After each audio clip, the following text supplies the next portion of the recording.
Arrosez vos plants avec du Coca-Cola.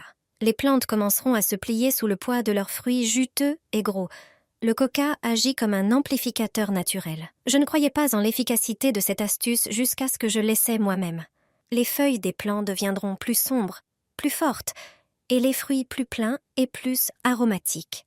Le coca contient du sucre qui stimule parfaitement les micro-organismes du sol. Grâce à eux, les nutriments deviennent mieux assimilables par les plantes. Une activité biologique accrue dans le sol favorise le développement du système racinaire. L'acide phosphorique acidifie légèrement le sol, ce qui est également bénéfique pour les plantes. Le coca ne stimule pas seulement la croissance des plantes, il agit aussi comme répulsif contre les pucerons. La surface collante décourage les nuisibles et les substances qu'il contient rendent leur survie plus difficile. Il suffit de l'utiliser une fois par mois. Ne l'arrosez cependant pas en excès. Un arrosage trop fréquent peut perturber l'équilibre du sol. Après quelques semaines, vous remarquerez une nette amélioration de la santé de vos plantes et des rendements plus élevés. Ne plante jamais d'ail sans cette étape. Regarde cette vidéo avant de planter ton ail. Grâce à cette méthode, les têtes seront grosses et en pleine santé. L'ail a peu de ravageurs, mais un en particulier peut sérieusement réduire la récolte. La mouche de l'oignon, aussi appelée mouche de l'ail.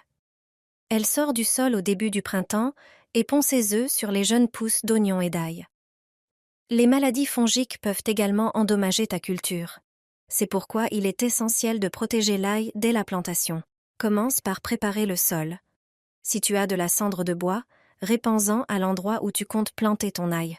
Elle fournit des éléments nutritifs essentiels et repousse les nuisibles. Prends ensuite les têtes d'ail et sépare les gousses.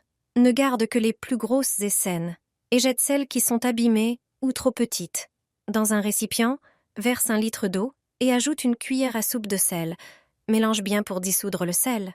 Plonge les gousses dans cette solution et laisse-les tremper pendant au moins 15 minutes, voire 1 heure si possible. Ensuite, sors-les et laisse-les sécher. Fais des trous dans la terre avec l'extrémité d'un râteau et insère-y l'ail. Tu peux aussi le planter directement sans creuser de trous au préalable. Couvre ensuite de terre et c'est prêt. Avec cette méthode, l'ail sera protégé des maladies et des parasites. J'arrose mes fraises avec cette préparation. Les récoltes sont si abondantes que je les ramasse par seaux entiers. Je pensais que mes fraises ne pousseraient pas sur mon sol, mais après avoir découvert cette recette, j'obtiens chaque année une récolte impressionnante. Émiette un cube de levure dans un bol. Ajoute un verre de lait de vache. Les levures apportent des nutriments essentiels qui favorisent la croissance des fraises. Ensuite, ajoute une cuillère à soupe de liquide vaisselle. Il protège les plants contre les parasites. Mélange bien jusqu'à dissolution complète de la levure. Verse cette préparation dans un seau contenant 10 litres d'eau, de préférence de l'eau de pluie. Emporte le seau au potager et utilise un petit récipient pour arroser les fraisiers.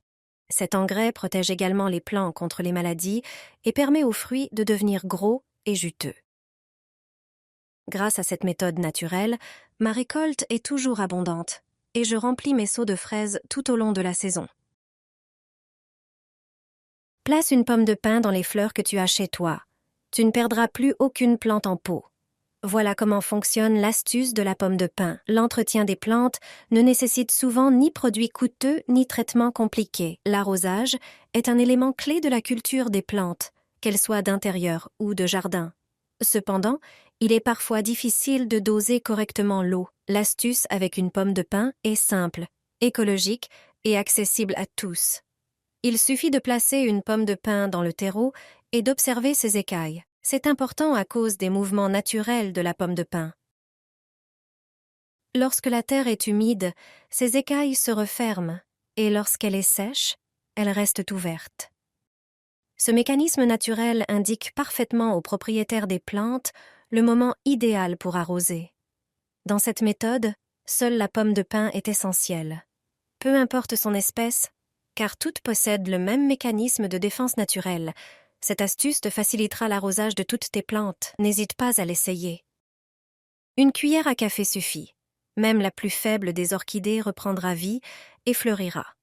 Tu peux sauver n'importe quelle orchidée qui a au moins une feuille vivante. Elle deviendra une plante saine et fleurira comme jamais auparavant. Ceux qui possèdent des orchidées savent que parfois une fleur dépérit, mais pas besoin de la jeter, il suffit de la réanimer.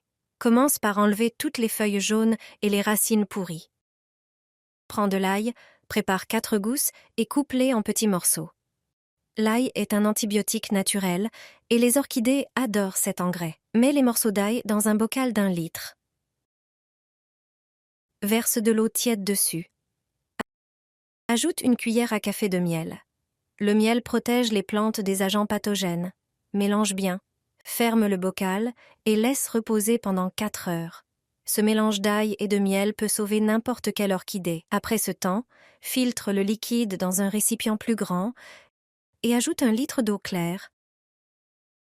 Place l'orchidée dans un bol et verse l'eau diluée à base d'ail et de miel dessus.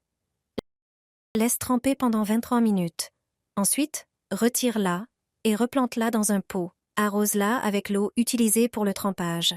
Nettoie les feuilles et mets l'orchidée de côté. Elle commencera rapidement à développer de nouvelles racines. Le reste de l'eau peut être utilisé pour arroser et nettoyer les feuilles d'autres orchidées. Utilise cet engrais toutes les quelques semaines. Chaque orchidée s'enracinera et fleurira grâce à ce traitement. Quelques cuillères suffisent pour faire pousser vos plantes d'intérieur de manière spectaculaire. Les amioculcas développeront de nouvelles pousses et les orchidées seront couvertes de fleurs. Vous n'aurez plus besoin d'acheter d'engrais en magasin. Cet engrais maison renforcera toutes vos plantes d'intérieur. Orchidées, cactus, succulentes, zamioculca, anthurium ou spathiphyllum. L'ingrédient clé est simple et souvent déjà présent dans vos placards. Les lentilles. Riches en phosphore, potassium, calcium, magnésium et vitamine C, B6, A et K, elles offrent tout ce dont vos plantes ont besoin pour croître. Si vos plantes stagnent ou nécessitent un coup de pouce, essayez cet engrais à base de lentilles. Dans un récipient, versez environ 1 demi-litre d'eau et ajoutez 3 cuillères à soupe de lentilles, quelle que soit leur couleur. Laissez reposer pendant quelques heures. L'eau absorbera les nutriments essentiels et sa couleur changera. Filtrez ensuite les lentilles à l'aide d'une passoire pour obtenir un engrais liquide parfait pour arroser vos plantes. Utilisé 1 fois par mois, il renforcera les racines, rendra les feuilles plus saines et stimulera la floraison des espèces qui fleurissent. Des résultats visibles apparaîtront après 3 mois d'utilisation régulière. Vous pouvez également préparer un engrais en poudre. Mixez 3 cuillères à soupe de lentilles dans un petit blender pour obtenir une poudre fine. Une telle quantité suffit pour plusieurs pots. Saupoudrez-en une petite quantité sur le terreau et mélangez doucement avec le substrat. Cela permettra une libération progressive des nutriments. Vous pourrez ajouter une nouvelle dose après 30 jours pour un entretien continu. Vos plantes resteront belles et vigoureuses.